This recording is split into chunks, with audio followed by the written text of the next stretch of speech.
Well, I'm back with part 4 of my Sunday tournament grind. My last video cut off at 14 minutes and I didn't catch it, so I just kept talking to myself, and I don't know how much you guys missed. I don't know exactly when it cut out, so I'm back. I can't really talk about what you missed because I don't know what stuff you guys missed. So I doubled up with, I beat Ace 4, Ace 6 with Jacks in this tournament and got a bunch more chips. I don't know if you saw that or not. But, so, yeah, sorry about that. I didn't catch that the video had ended or not. So hopefully I can do better with that in the future, but it's going to happen occasionally. If this is the first video of mine that you're watching right now, I have parts 1 through 3, I believe, already up, and this is part 4. So go back and watch those to understand what I'm talking about and what's going on. I feel like this is a decent spot to stop and go. Try to manufacture a fold somehow. I don't think it's gonna work though on this kind of flop. It shouldn't work if this guy's any good, but this tournament is so small he might not be any good. So if I can manufacture a fold here, that is pretty good. Whoops. I mean, he should, yeah, he needed a call with pretty much anything, and I'm drawing dead. That's too bad. I almost was able to get a fold to fold. If I had a little bit more chips, you know, maybe I could have done it, but oh well. I seem to be thinking about it for a lot longer than you should have been.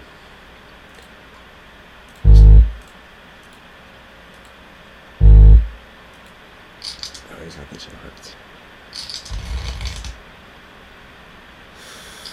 So, yeah, I'm down to 5 tournaments. I'll start another one. Yeah, I'm just gonna basically put this guy all in. I feel like I might as well.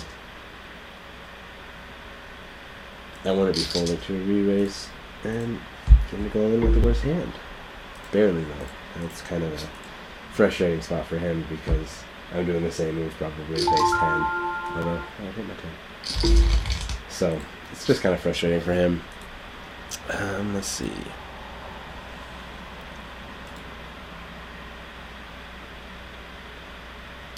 There's a couple tournaments starting. Yeah, I got a tournament starting in about 15 minutes to fill up my screens if I don't get knocked out of anything. But this tournament's been turned out awesome. I was almost Bubble Boy and really short and get a couple little bit of a rush going, and all of a sudden I'm looking really good in it. So that's really nice in a tournament, an 8K tournament for myself. It's always really nice.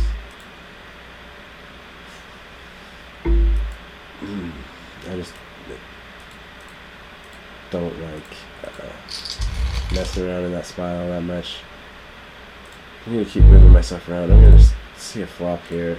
I don't like calling that much, but this is the kind of hand that I would call with.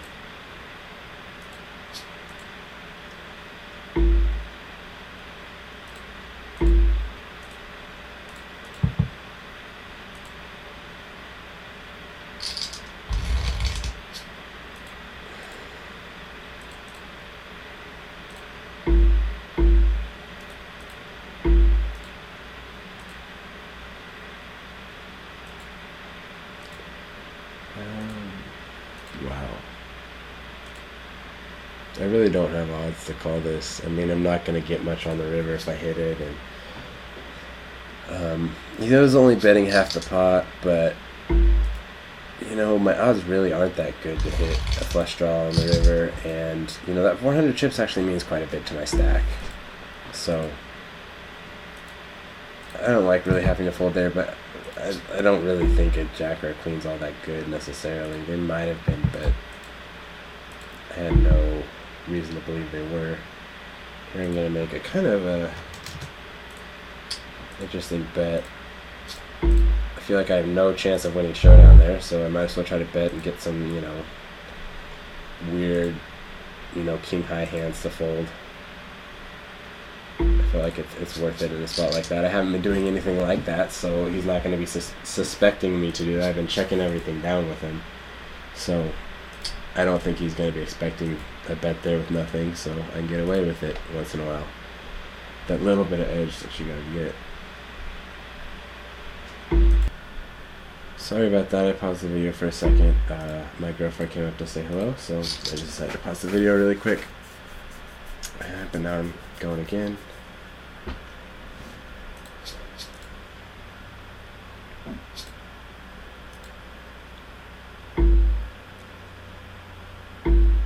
Exactly what I wanted here.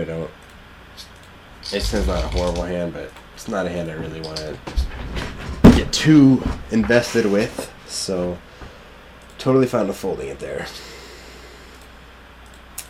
Oh, and if you're still watching this and happen to have read my blog post not that long ago, I am now ranked top 500 on official poker rankings for Carbon Poker, which is kind of cool.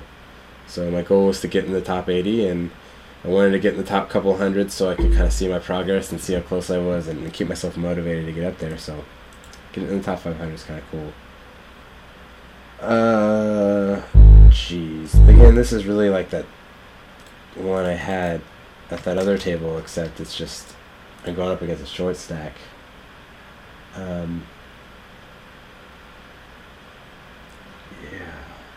Jeez. I feel like I can call this because I feel like he's shoving so wide. I think that's the right call. I'm not really sure. That's something I probably should figure out. I should probably put that in Poker Stove and figure something like that out. But it also kind of sends a message that's like he can't just shove on a big blind with anything, which is one of the reasons that kind of pushed it over the top of me calling. Again, this is similar to the Ace-10 hand. I don't really want to get too involved with it, but it's a hand that's good enough to definitely open with, and really good players would think I'm horrible for just open folding a hand like that. Not that I would open fold a hand like that, but I mean, I'm just saying I shouldn't even be thinking about open folding a hand like that, so I gotta open with it. It's just, I don't particularly like getting really involved with hands like that. I wish I was more comfortable with those kind of spots, when someone calls me with the hand like that, but sorry to say I'm not incredibly comfortable in those spots, unfortunately.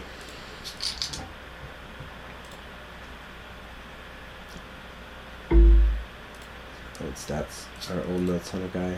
I don't remember him at all, but apparently he called me very light when I 3-bet shoved him. My note taking has never been all that great. So that's why stats can help out a lot. Stats and checking people up on like OPR and stuff like that can really help someone who isn't very good at taking notes. It's really no excuse for not getting better at it. And if you're not good, you should really work at figuring out ways to get better at taking notes. And I definitely have over time. I'm going to check this down to kind of play some pot control. And it's the only card I really didn't want to... Well, I guess 10s and 9s wouldn't have been great either. But I was content keeping this pot kind of small, trying to get to showdown. And this little small extra bet from a hand like that. The hand worked out perfectly. I don't know if I played it perfectly, but with the way I played it, it worked out perfectly.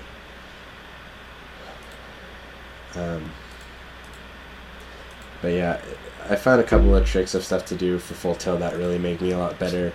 Unfortunately, I can't quite do the same things here as much because of how their color coding was on full tilt. I really started using that not well, but better than I am used to. And so I got okay at taking notes there. I still can take notes okay here.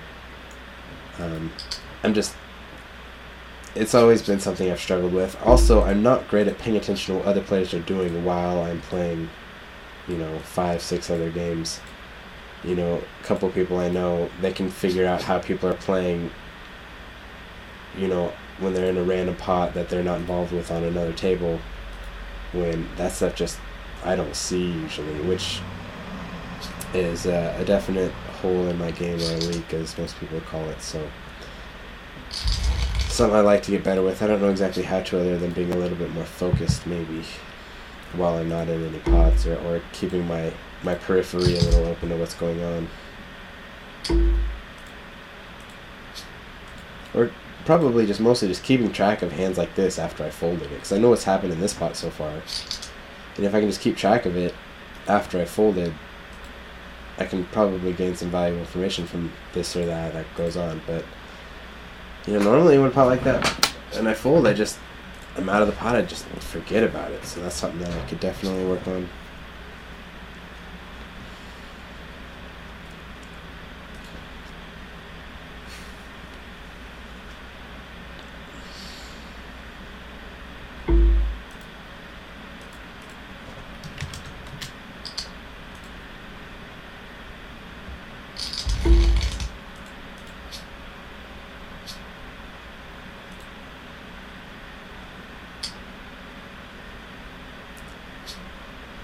This is a great hand to have. I don't like getting this hand very early in tournaments, though. It's never quite as good really early in a tournament as it is when the blinds are really big, like in a tournament like this. But it's always a good hand to have. See exactly why I didn't want to raise with this hand. But I have plenty of chips behind to get out of the way, and I don't think I'm out of his range. Especially with this, looking at his stats, he 3-bets 2% of the time, so... Makes me think he had something pretty strong.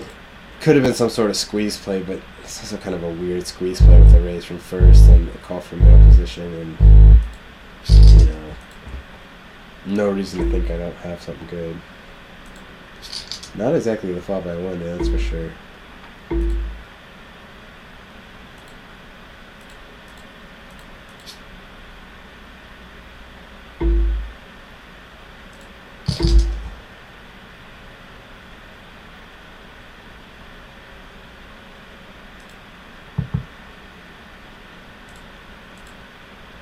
Wow.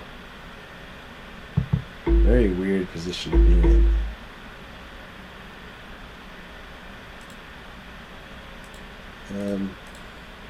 Gonna hope like a king of offsuit king comes up. It's not exactly what I wanted.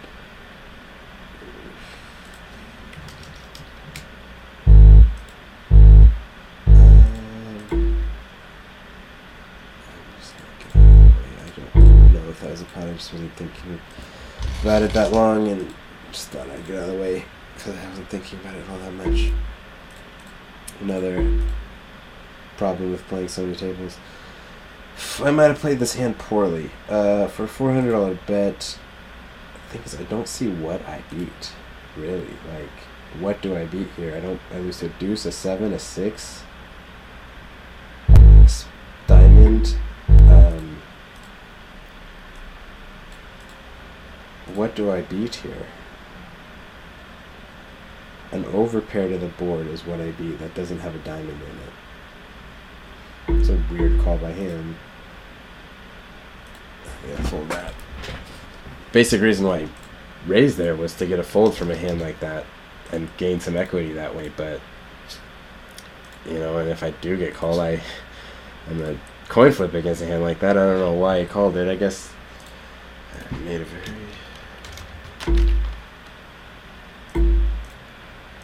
This is also another problem with... Well, this hand I can definitely get out of the way of. Wow. Lots of action on my raise. The reason why it can be hard to come with stats made.